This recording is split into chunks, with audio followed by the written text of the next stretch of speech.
friends. In the tradition of Noonans before him, we return to Black Beach to honor and celebrate the life of Eryc Evan Mallinger-Noonan. Although my tears will be inevitable, I don't want this to be a sad occasion. I want to celebrate a remarkable man that I celebrated and committed myself to multiple times over 2 decades. Eryc would not want this to be a sad occasion. Above almost all, he wanted people to be happy, to have a laugh, simply to like him.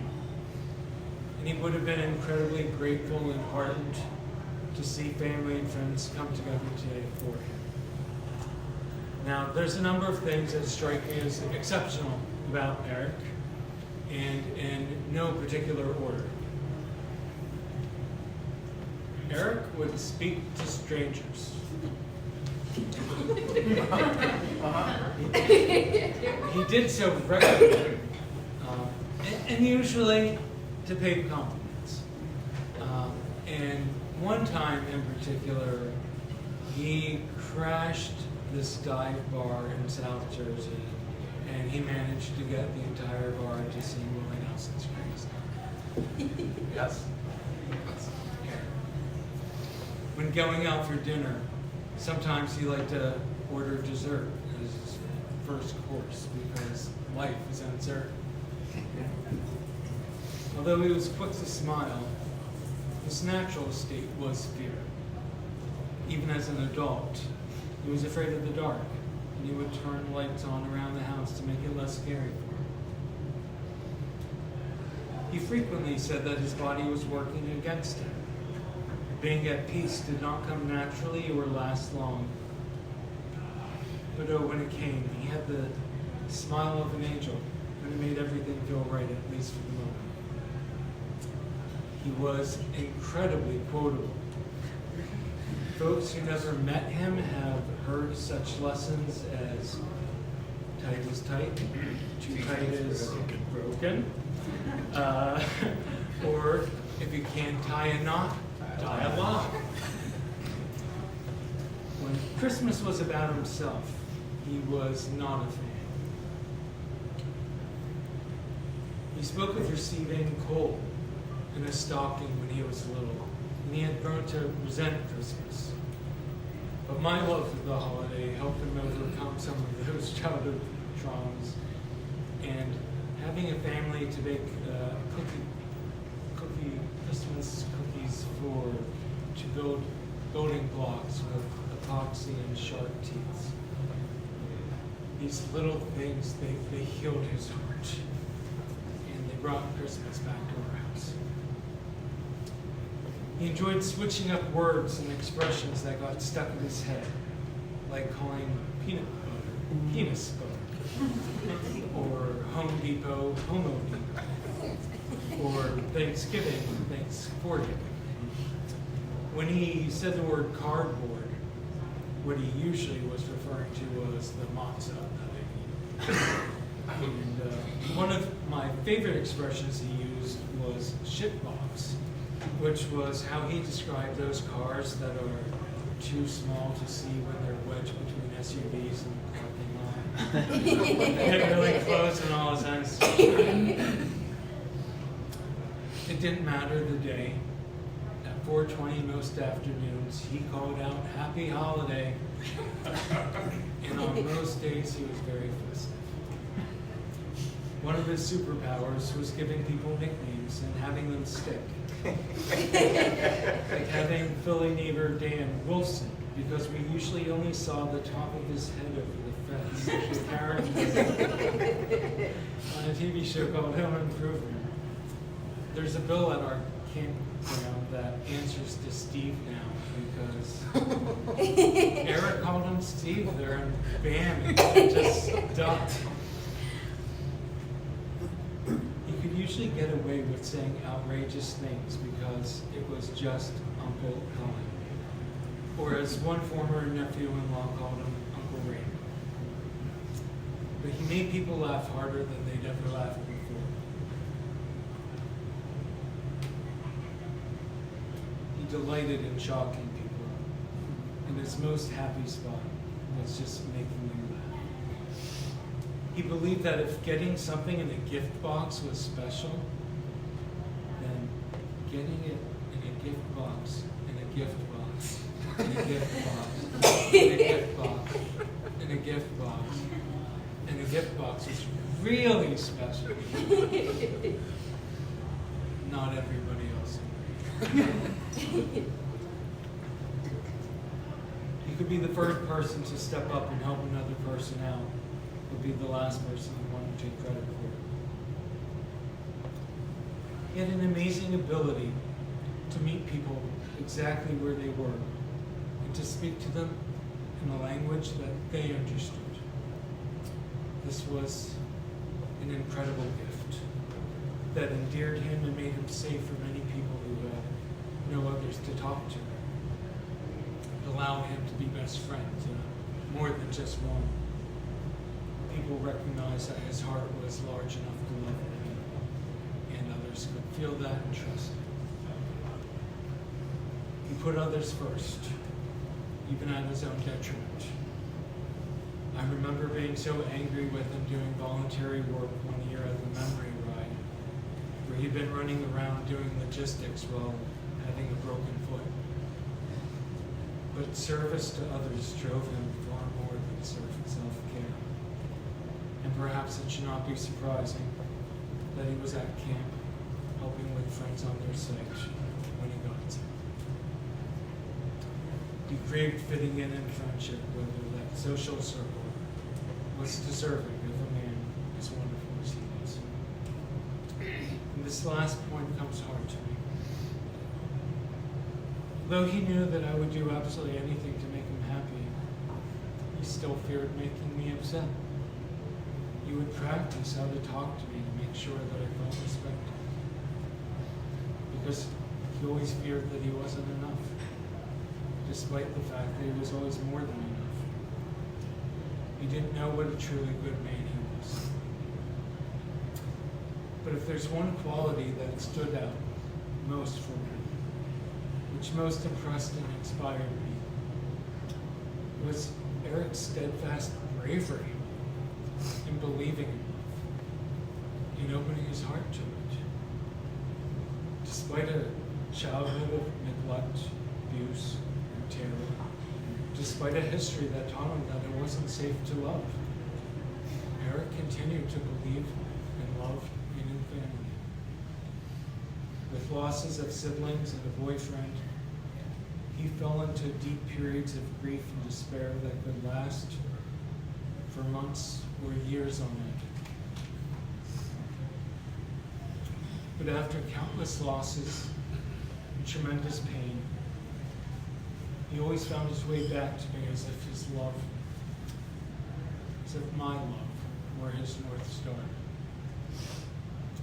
I recently discovered an email back from 2004 where he tells me, quote, "You are my world, the reason I want to live. Finding you has answered the question I've asked all my life. With life so painful, why do I want to live? I know the answers. I know that death is not the answer, but why? And you are my why. You make my life so valuable that I couldn't think of anything but choosing to live. You make life worth living. Know that more than anything we can go through together, your love for me is everything. There is nothing I can't handle with you." He once said to me that being with me was the first time that he ever truly felt at home. And I have his license plate now next to the door to remind me of this. And it reads, "Home at last."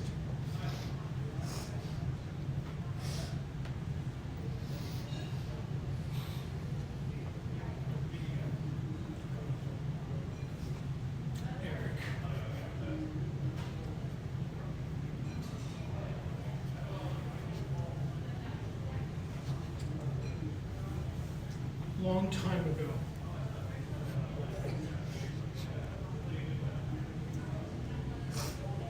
we sat down and we discussed end-of-life issues.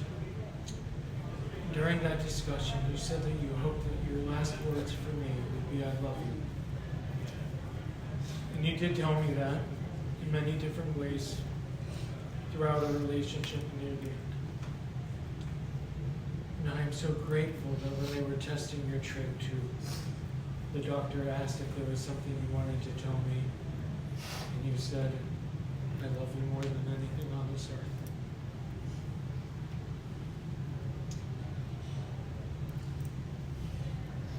You know, that feeling was mutual.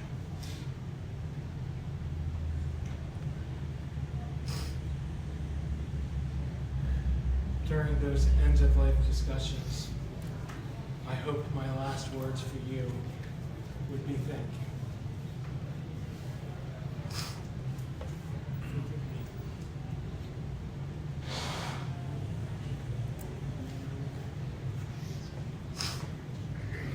And so I must tell you now,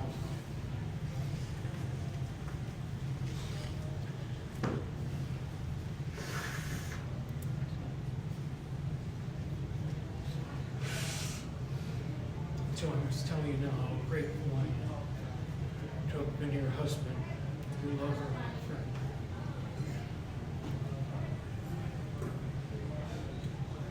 Over 20 years of life together, you changed me for the better. My life is richer, deeper, with more meaning for having you in it. Because of you, I am compassionate, and more patient, and more empathetic. Because of you, I have a home that protects and comforts me.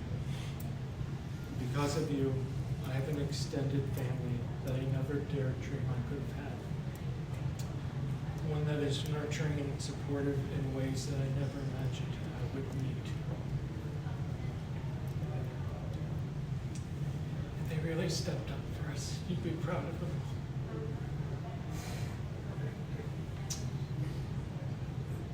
You had an uncanny ability to ground me while also lifting me up. You made me feel like a superhero who could accomplish anything if I really set my mind to it. Which is why I really thought for the longest time in the hospital that I'd be able to see.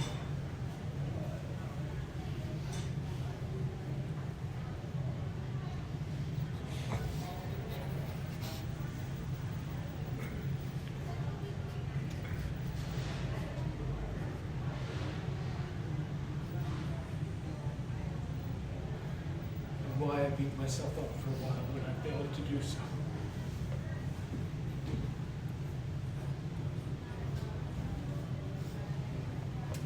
Part of the challenge of having a beloved who makes you more is that when they're gone, you suddenly feel like less. And it is taking some time to rebuild and find the strength that you found that I rarely feel these days. But I'm working on it. I am working on my mind and body and spirit to get back to where I was. And again, you are a part of my healing. If you've been watching over me, you've witnessed months of tears and paralyzing anxiety of me becoming undone and trying to put the pieces back together. And if you're watching, I hope this has not caused you any pain. Because this hellish suffering that we call grief is an awful pain that we pay. But the price is worth it. And I would do it again if I had a choice.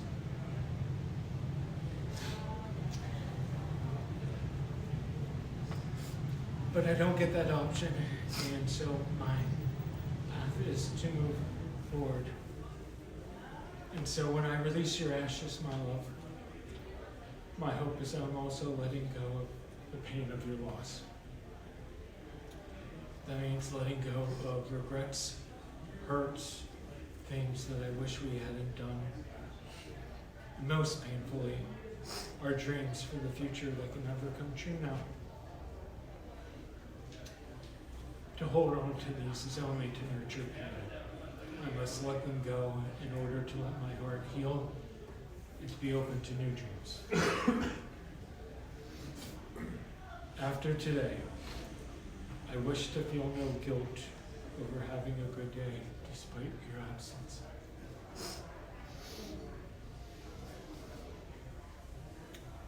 After today, I wish to start my days without stomach-churning anxiety, reliving the trauma of the hospital, and worrying about finding the words to ever say goodbye to you. Instead, I will use the gym as a positive step to a healthy life. After today, I hope to love our grandsons the best I can, and not torment myself by not being the grandpea that they deserve. Because they do deserve a grandpea who smiles and beams at any little thing they do. They deserve the unconditional and over-the-top love that only grandpea could have provided. But I will be present, and I will enjoy them, and I will not squander the opportunities that you've lost.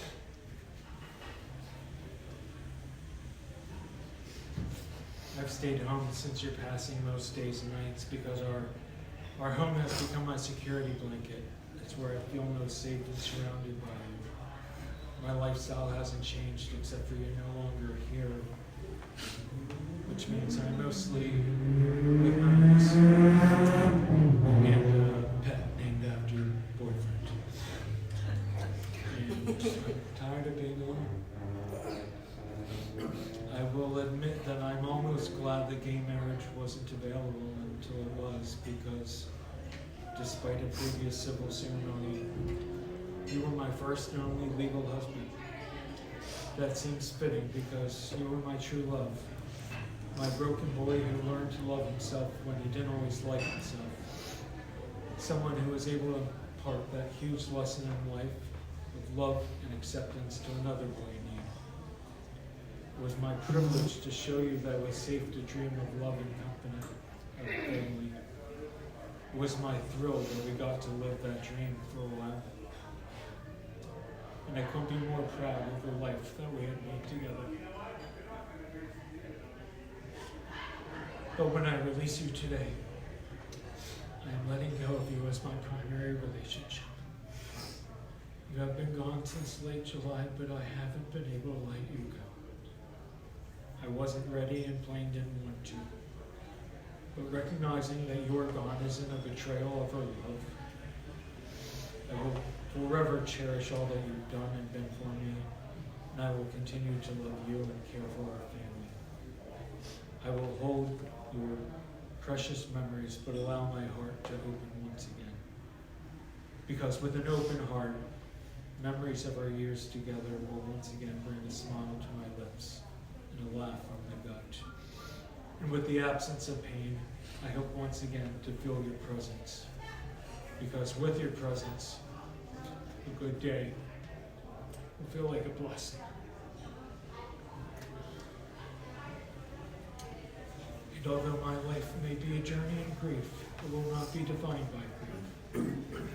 Your courage to have a full and hopeful heart will be mine, yours.